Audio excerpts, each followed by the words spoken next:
We've looked at how to analyze an industry, the first essential question in strategy. Now let's turn to the second question. How does a company achieve superior performance within its industry, whatever the average industry profitability may be? Now, the starting point for understanding why a company is a superior performer is pretty simple. That is that to be a superior performer in your industry, you've got to have a sustainable competitive advantage. A company has to have something it can do better than its rivals that it can protect from imitation. It can keep its competitors from replicating. Now, advantage can be sustained in one of two ways. Either you can be lucky enough to come up with something that your competitors can't ever copy, which is rare, or more commonly, you can improve faster than your competitors can catch up. And continuous improvement and continuous search for new benefits and edges is really part and parcel to most successful companies' ability to sustain advantage. Now, if competitive advantage is the key to superior performance, how do we get one? Well, to understand that question, we must recognize that there are two basic types of competitive advantage that any company can possess. One is low cost. The company can be lower cost in designing and producing and delivering and marketing its products than its competitors. It has lower cost and therefore it can earn superior margins and therefore superior performance. Now, the other kind of competitive advantage is what I like to call differentiation. A company that's differentiated is able to provide some kind of unique benefit that its customer thinks is important. And because it's unique in an important area, its customer is willing to pay it a premium price. And that premium price leads to superior margins and, in turn, superior performance. Now, if we think about it, almost any strength or any weakness that a company has can be translated either into something that makes their relative cost position high or low, or something that affects their ability to be differentiated relative to their competitors. And as we'll see later, it's very important to understand which one a company is trying to achieve.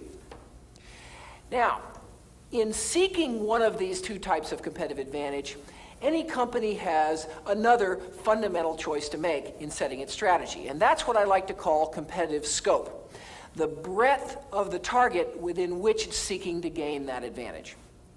Now, some companies, like General Motors historically in the automobile industry, have picked a broad competitive scope. They've offered a wide range of products to a wide range of customers in a wide range of geographic markets.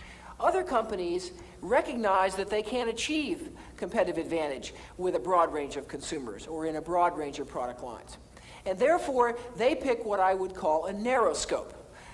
Focusing on a particular product line, a particular type of customer, a particular type of geographic area perhaps. And they seek to gain advantage in this narrow arena even though they can't achieve it overall. Now, these two essential variables, the type of advantage and the scope of advantage, lead to what I like to call generic strategies, some fundamentally different routes to competitive advantage that companies can choose. Now, as you see in this chart, there are four basic options. A company can seek a broad positioning and to be the low-cost producer. Or it can seek a broad positioning and try to differentiate itself with that wide range of customers and segments, and so on. Or it can choose a focus strategy by narrowing its target to some unusual segment and seeking to be either low-cost or differentiated in that particular area, even though it can't achieve those advantages overall. What we learn from studying a wide range of industries is that the worst strategic error is to be stuck in the middle, to not be willing to choose which of these routes to competitive advantage the company is going to follow, to worry about quality and differentiation, but not achieve uniqueness in anything, and to think about segmentation of the market, but to not be willing to dedicate themselves to a particular narrow segment. These kind of companies are stuck in the middle, and they're going to be the below average performers in any industry.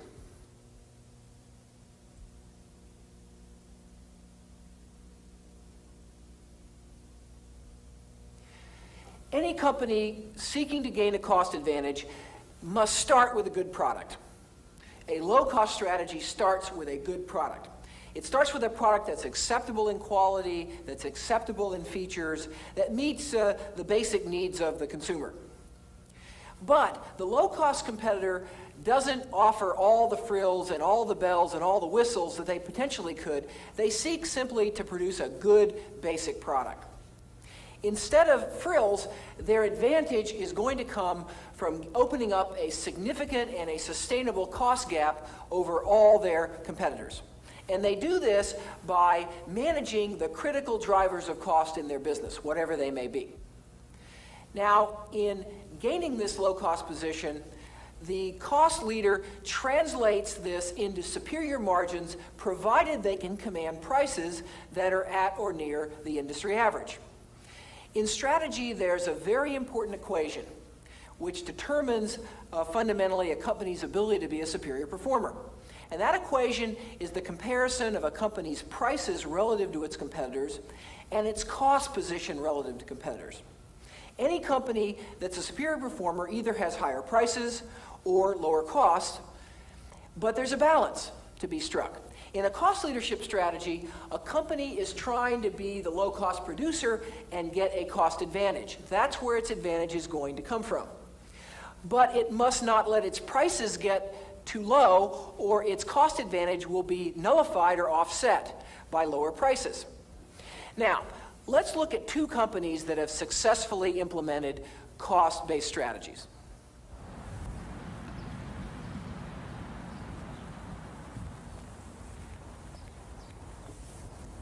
Every one of us uses bar soap, hopefully every day.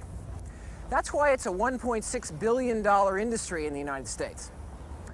When one thinks of soap, one thinks of one company, Procter & Gamble. When one thinks of Procter & Gamble, one thinks of one soap, Ivory. One might think soap is a mundane business where there's little opportunity for strategy. After all, soap is soap. In fact, soap provides a fascinating example of competitive positioning. Ivory was introduced many years ago, actually in 1879. At the time, there were over 300 companies in the soap industry. Most of these companies competed with a strategy producing very crude soaps. The other competitors in the soap industry at the time were producers of very expensive luxury soaps. Now, Ivory decided to enter the market with a very different strategy for the time. The basic Ivory strategy was to introduce a pure, mild bar of soap without the harsh ingredients and alkalis that were characteristic of the other soaps of the time. The Ivory bar also floated. Interestingly enough, though, the floating was an accident. Ivory made some bars up by accident in the manufacturing process, and it turned out that they floated. Consumers were so interested in that feature that Procter & Gamble quickly decided that it was a good idea. In addition to the product itself, however, Ivory created some very important symbols of its strategy. The first was whiteness. At the time, most soaps were brown in color, various shades of brown. Ivory instead became the white soap. Ivory was the first heavily advertised soap, in fact, one of the first heavily advertised brands in the United States of any kind. In addition to the advertising, though, was the advertising message. Harley Procter had a very interesting idea. He had the problem of communicating purity, and there was no well-established standards for purity in the consumer's mind. So Harley Procter designed his own measure of purity, which led to the famous slogan, 99 and 44 100% pure. This became the slogan that personified the Ivory brand. Once Harley Procter had created this measure of purity, he aggressively used comparison ads with other soaps. In fact, tables appeared in magazines which compared Ivory to other brands. Later on, he started very early to use endorsements. He had chemists and physicians certified to the purity of the Ivory brand. The final early innovation in Procter & Gamble advertising was the use of the image of the baby. The baby became one of the early symbols of Ivory. Mild, if it's mild enough for the baby, it's got to be mild enough for you. The results of the Ivory strategy were astounding. Ivory became the differentiated soap in the United States. It commanded a premium price, and it also commanded a leading share of the soap market, dominating all other competitors. Ivory pursued its differentiation strategy up through the 1940s and 1950s. But important changes in the industry in the 1950s and 1960s were threatening and challenging the traditional Ivory strategy. The first was Dial. Dial was the first of the so-called deodorant bars. In addition to basic cleaning, it offered a deodorizing feature as well. A number of other deodorant bars followed. The second major development was Dove. Dove was specially formulated to take good care of the skin, so-called beauty bar. Dove was introduced in 1956, and again, others followed.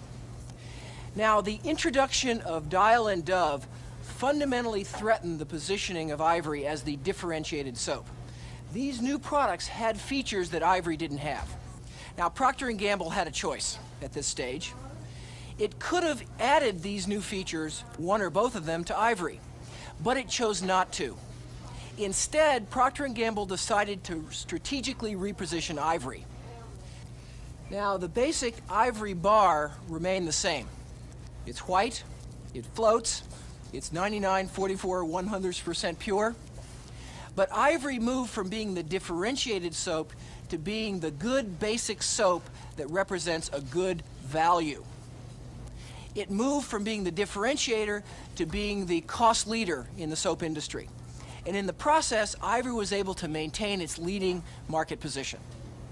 Now, what is the new Ivory strategy? Well, let's start with the bar.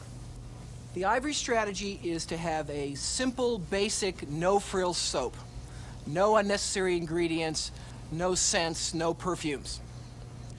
Now, how about the packaging? Well, as you can see here, the Ivory package aims for simplicity. There's no expensive papers, no shiny paper, no garish colors. Look at this bar here. That's pretty garish. Ivory goes for simplicity, for simple, for basic. Now, in terms of packaging, Ivory pioneered a practice in the industry called bundling. Here's an example of a bundle of soap. There are 6 bars here sold together. And what this did was go from having a bunch of bars sitting in the bin in a disarray to a neat kind of package. And the idea here was that Ivory could be used by the whole family, so you should buy it in quantity. The user for Ivory is a remarkably diverse consumer base. There is no meaningful demographic skew on Ivory, as you might expect with a brand of that kind of market share and broad usage. It is well developed amongst females, adult males, children and infants, for many, many purposes, ranging from face to hands, bath, shower. And that is really one of the things that makes Ivory unique. When we sit down with consumers, we'll give them an array of 30 or 40 available brands and ask them to cluster them as they see the brands clustering. Ivory always sits out by itself, and that's one of the things that distinguishes it, is it's really all-purpose versatility. Ivory's pricing changed to reflect its fundamental shift in strategy. Instead of pricing at a premium, Ivory set its prices lower than its major differentiated competitors. The final aspect of Ivory's strategy was advertising, and Ivory advertising again stressed this theme of simplicity, a basic soap for the whole family, nothing more, nothing less. I know I'm new, but this price can't be right. What's wrong? Ivory costs less than just about all the other soaps in the store. It usually does. I can't believe a great soap like Ivory costs less. I mean, that rich lather and natural kind of clean. In fact, 4 bars of Ivory usually cost less than 3 of most others. I thought they'd charge more for a great soap like Ivory. They probably should. You'd expect to pay more for Ivory, but isn't it nice you don't have to? We've seen the new Ivory strategy. Now, what makes Ivory low cost? Well, let's look at a number of the most important elements. Let's start with the air bubbles. The air bubbles in the Ivory product inherently reduce the amount of material required to manufacture an Ivory bar. The lack of expensive additives like deodorants or beauty features also make the bar inherently less expensive. The simple packaging with no shiny materials or expensive papers are inherently cheaper to produce. And Ivory, because of its long, consistent brand image, controls advertising cost. Now, the brand image, in addition to the fact that Ivory is such a good value because of its lower price, means that Ivory is a very effective traffic builder for the retail store. And that means that Ivory has to spend less on trade promotion than many of its competitors do. When you add to this that Procter & Gamble gets other cost advantages through scale and things like purchasing and distribution, all this means that Ivory has a substantial cost advantage over many of its competitors. Ivory charges a lower price, but its cost, because of this strategy, is even lower. And the result is a very profitable business. The intriguing thing about the Ivory strategy is it makes many of these cost savings into a virtue. Now, if we step back from the soap competition that I've described, I think we can get some insight into how various strategies play against each other in the industry. Now, we can see from the diagram that Ivory competes with just about everybody. It competes with Dial and Dove for the more quality-sensitive consumers. It competes with the no-name brands for the very price-sensitive consumer. It doesn't compete, however, very much with the exotic brands because they're really targeting a totally different part of the market. But despite Ivory's success, the soap business isn't standing still. It's always changing. The latest interesting development in the industry is this product here. It's a new soap called Pure and Natural. Does that remind you a little bit of Ivory?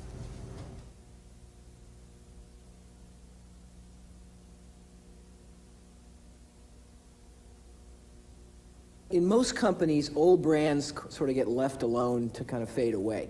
But that hasn't happened at Ivory. Why not? Why the continual improvement? Well, Ivory really became a gigantic brand to us very quickly. It was really part of Americana before the end of the 19th century. It was the leading brand, and it wasn't very difficult in those circumstances to realize the importance of keeping it up to date in terms of what consumers wanted. And also to recognize the very particular characteristics it had of purity and mildness, floated, was white. So the fact that it was of such gigantic importance to the company, there were many people in those days that called Procter & Gamble the Ivory Company. So the whole idea of maturity is sort of a misnomer, isn't it? Totally misnomer. The idea that there is some product life cycle, which you'll sometimes hear talked about, that you're destined somehow to go up and then start to come down, is totally an issue that's in the control of the people managing the business. You mentioned earlier that it's the sort of key first step is really being in touch with the consumer and what that consumer really wants at a very personal level. You know, how do you and the other Procter & Gamble executives actually do that? How do you understand the consumer? You just can't kind of think about it. You've got to get more input than that. How do you do it? You've got to sit down and talk to consumers. And there are a whole variety, and you need to do it in a whole variety of ways. You can get benefit from talking to a group of consumers at one place. And I do that every time we've introduced a major new brand. Since I've been president of this company, and I certainly did it before, I will find an opportunity to get out into the test market. And I want to look at stores, but I also want to sit down in a room with consumers and hear them talk about the brand. We've talked a lot about the change at Ivory, but you've already hinted at the continuity. Despite over 100 years of history, here's a brand where certain essential elements have been preserved. How do you actually preserve continuity as people change, as time changes? What process do you use to do that? Well, there's several, as you'd expect. One is simply the continuity of our own management. We promote from within without really any exception. We know each other awfully well. The people who've been responsible for Ivory over the last 30, 35 years are all still in this company. Now, they're not all working on ivory every day or every week or even every year, but they are here. The point of continuity, too, I would also stress is importantly related to our advertising agencies and our attitude toward our advertising agencies. Our relationships with agencies are ones that are very long-lasting for us. And again, Ivory's a marvelous example of that. We have been working with the same agency on Ivory for 67 years. John, what does a brand mean at Procter & Gamble? Well, we think of a brand as, it's almost alive. It may sound corny to say that, but it becomes almost a person. It's first and foremost something that we just see bring benefits to consumers, and that's the way we really view what we're about, is bringing benefits to the consumers. But it assumes a personality, almost a character to it. Now, as we look over the history of the bar soap category and the history of Ivory, we see a succession of new segments opening up and new competitors coming on the scene, Dial, Dove, other products. Now, by and large, Procter & Gamble, in dealing with those changes, has chosen not to kind of change Ivory, but rather to introduce new brands. Why is that? Why not just create a new model of Ivory? Why introduce a whole new brand? These have been very difficult, challenging decisions. Each one of those you mentioned. Should we make Ivory a deodorant bar? Should we add cold cream or some other cosmetic ingredient to Ivory? Mm-hmm. Believe me, as I answer this, don't let me leave you with the impression that the answer was obvious or we didn't go back and forth in the thinking process on it. We did, and on each and every one of them. But in each one of them, too, we felt that the right way to proceed was to introduce a different brand to provide that benefit, because we felt that adding deodorants to Ivory or adding a cold cream ingredient to Ivory would really be inconsistent with one of the basic features, qualities, attributes that consumers wanted.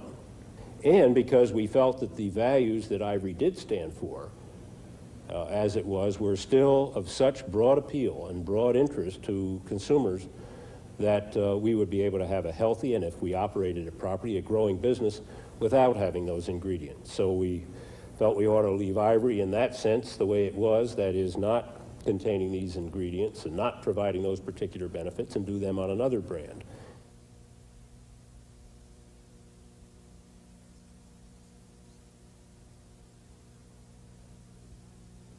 Now, we've seen and heard the Ivory story, a classic story in American industry.